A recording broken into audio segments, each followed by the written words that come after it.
મેં આજની મારી યાત્રા ગીર સોમનાથ જિલ્લાના ઉના તાલુકાના તપોવન આશ્રમની કરી છે। ત્યાં હું ગયો, મને ખૂબ આનંદ થયો। મને જેટલી માહિતી મળી એટલી મેં મેળવી અને તમારા સુધી પહોંચાડવાનો એક નાનકડો પ્રયાસ કર્યો છે। ત્યાંનું વાતાવરણ ખૂબ સરસ હતું, ખૂબ મજા આવી। એકદમ ધાર્મિક વાતાવરણ, જેટલું બને એટલું તમને મેં બતાવવાનો પ્રયાસ કર્યો છે। મને આશા છે કે તમને લોકોને ગમશે।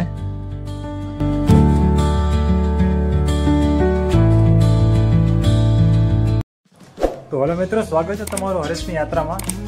આઈ હોપ તમે બધા મજામાં છો, હું પણ મજામાં છું। આજે આપણે જવાના છે તપોવન, ત્યાં હનુમાનજી મહારાજનું મંદિર છે। તો આપણે ત્યાં જઈ અને દર્શન કરશું અને ત્યાં બતાવશું તમને એનો નજારો કેવો છે બધું એ। તો મળીએ છીએ આપણે। મિત્રને અહીંયા આવી ગયો છો ત્યારે બસ એની વાટે છે। બસ આ અમારા મિત્ર છે, અમે બંને ભાઈ જવાના છે। તો બસ થોડી વારમાં અમે લોકો હવે નીકળીએ છીએ।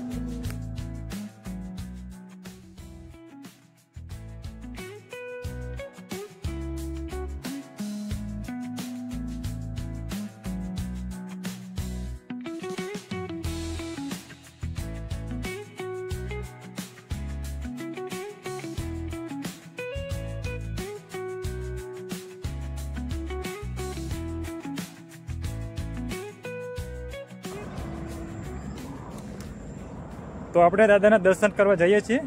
તમે પાછળ તમે જોઈ શકો તો આ બોર્ડ છે એનો, અને આ રસ્તો જાય છે સીધો જ તપોવન તરફ જાય છે, અને આ રસ્તો જાય છે તે ભાવનગર તરફ જતો હોય છે।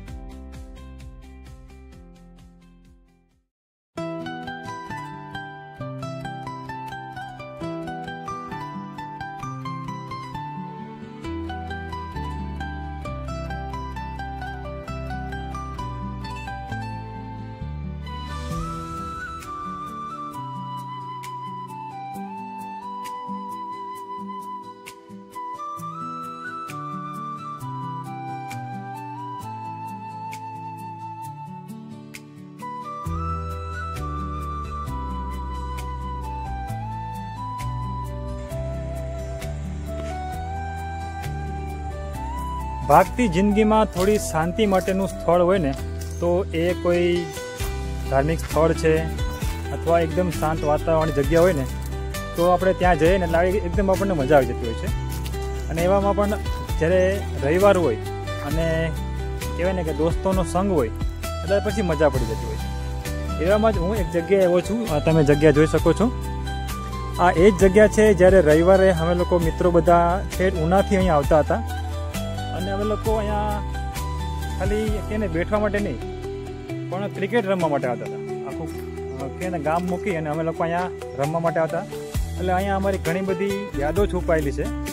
જો આ મિત્રો જોશે ને, આ મારી સાથે જે મિત્રો આવતા હતા એ આ મેદાન જોશે એટલે એ લોકોને ખુશી થશે અને એ જતા રહેશે યાદો તરફ।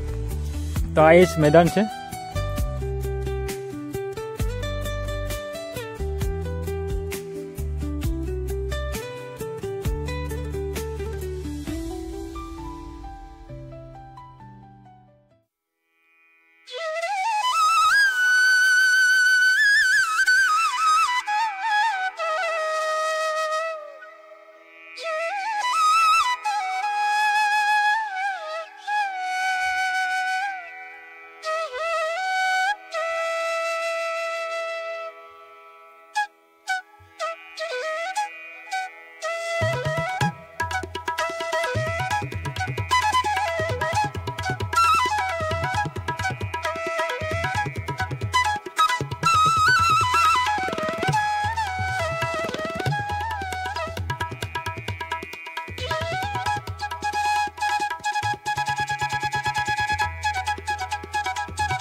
તો જય શ્રી રામ બધાને. આપણે આ છે તપોવન મંદિર છે હનુમાનજી મહારાજનું, અને ત્યાં સેવા પૂજા કરતા બાપુની આપણી સાથે વાત કરીએ અને થોડું જાણીએ બાપુ વિશે, મંદિર વિશે આપણે તો જાણીએ. બાપુ જય શ્રી રામ. બાપુ યુટ્યુબમાં વિડીયો બનાવું છું, અને આ તપોવન ધામ વિશે મારા વ્યુઅરને થોડી ઘણી માહિતી આપો તમે. મંદિર કેટલા વર્ષ જૂનું છે અને આ બાપુનું નામ શું હતું? મારું નામ બોલવાનું? હા બોલો. મારું નામ નટુભાઈ દેવ મોરારી. હું અહીંયા મેનેજિંગ ટ્રસ્ટી તરીકે કામ કરું છું અને મંદિરની સેવા પૂજા કરું છું. આ વિસ્તાર છે ઘાટલા વિસ્તાર તરીકે ઓળખાતો, અને ઘાટલા હનુમાન પણ કહેવાતા. એટલે 600-800 વર્ષ પહેલા અહીંયા એક ઘાટલા ગામ હશે એવું અનુમાન છે, કારણ કે ગામના પાદરે 2 મંદિરો હોય, શંકર મંદિર ને એક હનુમાન મંદિર. તો બંને મંદિરો મોજૂદ છે, અને આજે પણ આ વિસ્તારને ઘાટલા વિસ્તાર તરીકે ઓળખવામાં આવે છે. અને આ મૂર્તિ છે ઘાટલા હનુમાનની મૂર્તિ, એ શિવાજી મહારાજના વખતની, એટલે એમના ગુરુ સ્વામી રામદાસ થઈ ગયા, એમને જે હનુમાનજીની બધી મૂર્તિની સ્થાપના કરેલી એ પૈકીની એક મૂર્તિ છે. એનો આપણે પુરાવો એ મળે છે કે સ્વામી રામદાસ કટાર રાખતા અને શિવાજી પણ કટાર રાખતા, એટલે આ હનુમાનજી ને કટાર છે, એટલે આ કટારવાળા હનુમાન તરીકે પણ ઓળખાય છે. અને સ્વામી શિવાજી જે કટાર રાખતા એવી જ કટાર આ હનુમાનજી પાસે છે, એટલે ત્યાં સ્વામી રામદાસે સ્થાપના કરેલી હોય એવો આપણે સજ્જડ પુરાવો મળે. પછી કાર્યક્રમે ગામનો નાશ થયો ને મંદિર પણ ઉજળ હેરાન થઈ ગયું, ફક્ત મૂર્તિ રહી. પછી 1979માં એક રાજસ્થાનના સંત સ્વામી સત્યાનંદ સરસ્વતી, જેઓ રાજસ્થાન ગવર્મેન્ટમાં સેક્રેટરી હતા, આઈએસ ઓફિસર હતા, એમાંથી રિઝાઇન કરી તેમને સંન્યાસ લીધો અને ફરતા ફરતા ભારતનું પરિભ્રમણ કરતા કરતા આ જગ્યા ઉપર આવ્યા. એમને હનુમાનજીની મૂર્તિમાં કોઈ ચમત્કાર દેખાણો. અહીંયા તો ઉજળ વેરાન જગ્યા હતી, અત્યારે જે આપણે બેઠા છે એ 50 ફૂટ ઊંડી ખીણ હતી, અને અહીંયા કોઈ આવતું પણ નહીં. ગામવાળાએ પણ સ્વામીજીને ના પાડી કે તમારી રીવમાં કોઈ આવશે પણ, છતાં પણ સ્વામીજીને હનુમાનજીમાં વિશ્વાસ હતો અને અહીંયા રોકાણા. એક ઉજળ વેરાન જગ્યાને નંદનવન તરીકે પ્રસ્થાપિત કર્યું. અને સ્વામીજી છે એક નવા જમાનાના સંત હતા. નવા જમાનાના સંત એટલે દોરા ધાગામાં માને નહીં, કોઈને છેતરવા નહીં, અને કોઈને ભભૂતિ આપવી એવું અહીંયા કઈ ચાલતું નહીં. અંધશ્રદ્ધામાં કોઈ માનતો.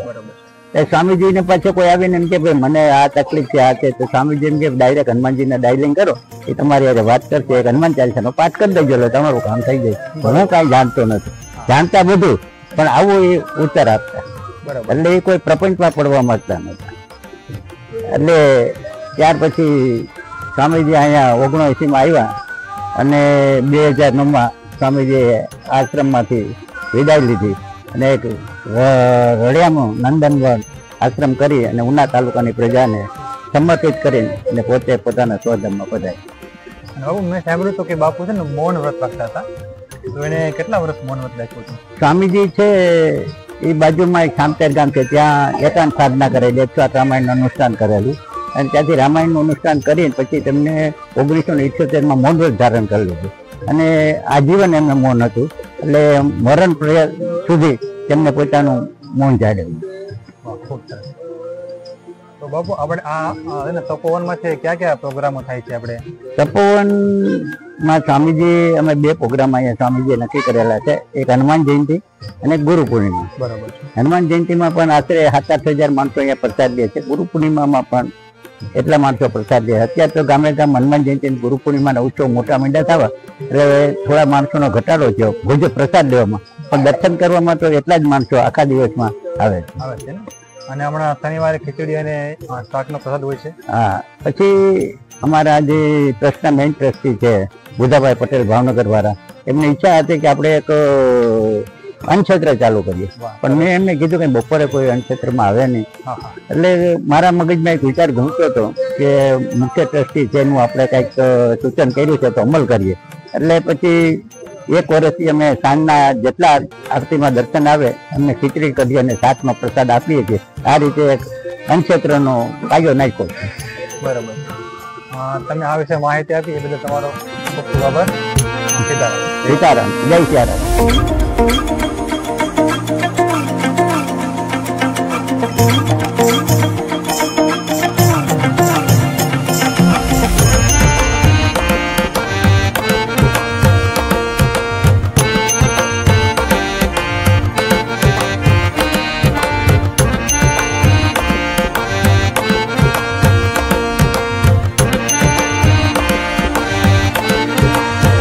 ब्रह्माली संत श्री स्वामी सत्यानंद जी महाराज। तो आ बापू आसन है।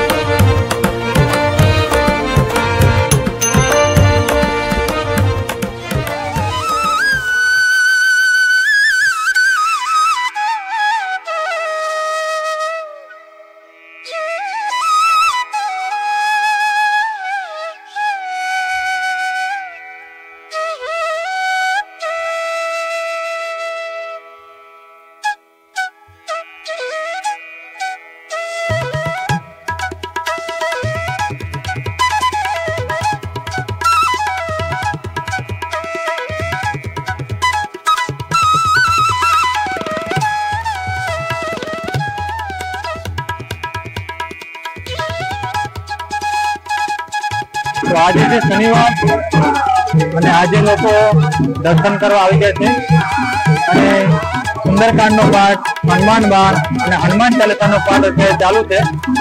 જે હું તમને બતાવું ખૂબ જ ધાર્મિક વાતાવરણ છે અત્યારે.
તો આ છે તપોવનનું હનુમાનજી મંદિર.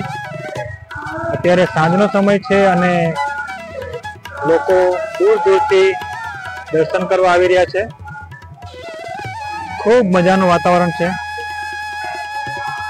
અને મચમંદ્રી નદીના કિનારે આવેલું છે. આ મંદિરની પાછળ જ છે મચમંદ્રી નદી અને મચમંદ્રી નદીની અંદર છે એક મહાદેવનું શિવલિંગ જે ખૂબ જૂનું છે. એ આપણે ફરી ક્યારેક જાશું તો એનો પણ આપણે વિડીયો બનાવશું. તો હલો મિત્રો, આ હતી મારી એક નાનકડી યાત્રા તપોવન આશ્રમ એટલે કે તપોવન ધામ હનુમાનજી મંદિર જે આવેલું છે ઉના તાલુકાનું અને ગીર સોમનાથ જિલ્લામાં આવેલું છે. આઈ હોપ તમને બધાને આ ગમી હશે તો તમે આને ખૂબ શેર કરજો. અને હા, તપોવન આશ્રમ તમે ક્યારે આવો છો એ જણાવજો. આપણે મળીએ છીએ પાછા એક નવા વિડીયોમાં. જય શ્રી રામ, જય માતાજી, જય હિન્દ.